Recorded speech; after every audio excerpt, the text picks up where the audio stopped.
Hi, this is AliShanMao, and as requested in this video, I will build a OFM Reptile 650 quadcopter using all the OFM suggested components that we ship together with the ARF unit, and of course also with RTF unit. So the first time when you take this out from the box, okay, and you will also leave something inside the box, which is the landing gear assembly. And you put it up there and you look at the box and you don't find any user manual, and you look at this whole mess here, you get really terrified, like what I'm gonna do. But trust me, it's not as difficult as it looks. Once you start tinkering, when you start looking at it with the common sense, everything will start to make sense. There are lots of little screws around here which will go accordingly. Of course, you never can fit a wrong screw because it will never fit in the respected place.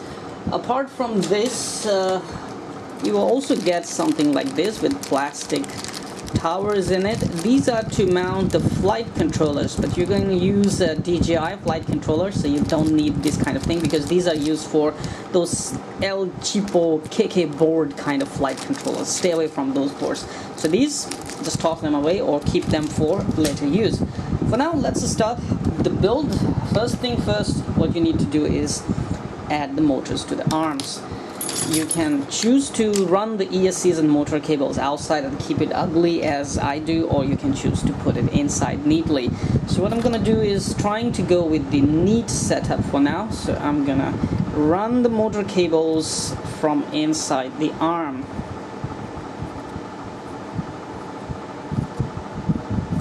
These are T motors, Tiger motors, 800 kV, and they fit simply perfectly here. Alright, here you go. You can put 4 screws in here, and then later you can put the propeller mount on top of it and get the motor secure. Once the motor is secured, you have some longer screws, very thin one, okay? They will go all the way in from here. Make sure you don't pinch any wire, so you need to move the cables around maybe a little bit.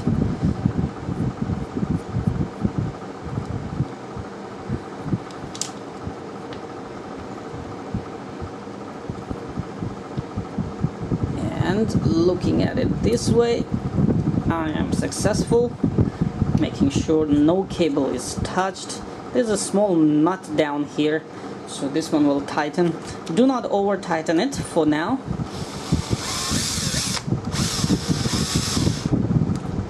I will just leave it loose, because later you might need to make sure this is not over tightened, otherwise it might break down, because this is just to lock the motor here. But later, when you want to make sure the motor stays perfectly horizontal to the frame, you will actually have to make sure to move these, because these will actually make the motor, the whole motor assembly move. So once you tighten this, it will lock on the arm. But if you want to change the motor angle, you can loosen the screws on this one. This one will fit with 4 screws, as you can see, 1, 2, 3, 4. And later you can loosen the screws so you can move the motor, okay, and set the angle accordingly. Once the angle is set, you can tighten the 4 screws right here. Your frame actually has plenty of space to put the screwdrivers in. Alright, so what we will do is assemble the motors here, put 1 screw here, and assemble this unit, this lock backside here that clamps onto the arm or tube, and using these 4 screws, these little ones, plus these nuts, we will lock these on. We will not tighten them, we will tighten them later because we need to set the motor angle. So let's go ahead and do it and assemble 4 motors. Okay, now the arms are ready. As you can see, I added 1 small piece here. It comes with the kit, so adding it will actually strengthen the mount, because this one seems to be a little softer plastic. So using this, the screws will not dig in the plastic. So using this, your motor mounts real nice and tight, and back side using the supplied nuts and screws. I have also mounted the back one, these clamps, and if you look at it this way, you can actually see that the motor here is actually parallel to this unit. So if you do it this way, making the motor exactly, perfectly parallel to this one, when you mount it on the frame, you don't have to actually loosen these screws and move the motor anymore to make it perfectly horizontal to the frame. Anyway, so now let us mount these arms on the frames. Before that, if you look at here, this is your battery tray, and of course very straightforward. These two pieces will fit here using the supplied screws. Okay, and this battery tray will later fit on these two tubes which will go under the frame. The next step is to prepare the frame for it. There are two tubes that will go under the frame, and landing skids plus battery tray, everything will fit on it. I also use this little piece in front so that we can mount the GoPro on the front of the machine without any gimbal. If you want a brushless gimbal, it will fit under the frame and between the skids. So we don't care about that right now, because right now we're just mounting the skids and preparing the frame.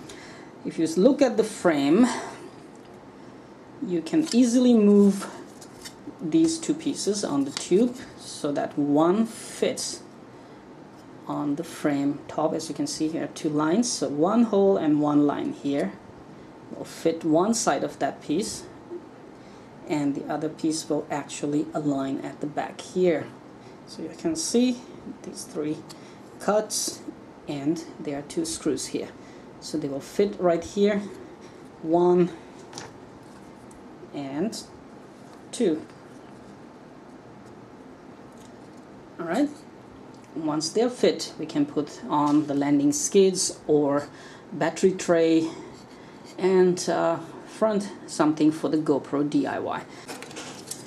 Alright, so before we actually go ahead and fit that, first we need to fit the arm on it, because arms will need to put in the screws here, and once you put the tubes, you won't be able to tighten the screws there. So let's put the arms. To put the arms, remember the longer arms will go on the forward. Look at the frame.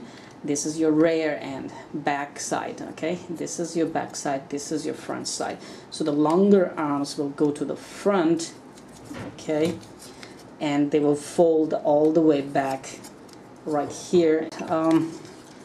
The back arms will be, of course, here. Okay, and they will fold backward all the way. So this folds here and this folds here. Let's do it, and then you can see it in action.